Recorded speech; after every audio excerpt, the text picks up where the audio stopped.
You know, I'm very worried about my baby. I don't know how to take care of her. Why? She's very small and my mom is not here. I don't have any relatives in here. I'm very scared how to take care of her.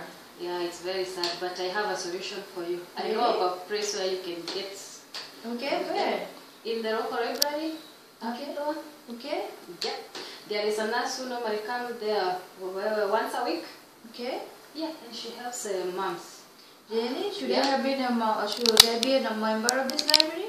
Yeah, you have to be a member. Actually, I'm a member. I can show you what we normally do. But actually, you know, I cannot go every day there because, you know, the baby. Do they have any online solution for Yeah, they have online solution. For instance, we have a mobile application. Okay. For instance, like we have an application for the bibliothèque. Okay. And once you go to you click the application, it takes you direct to our community. Mom's community. Yeah.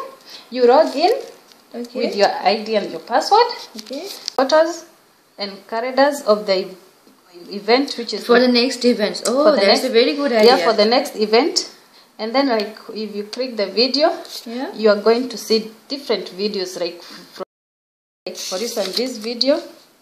And okay. then, so once you click here, you see the event that took. Actually, this took place last week.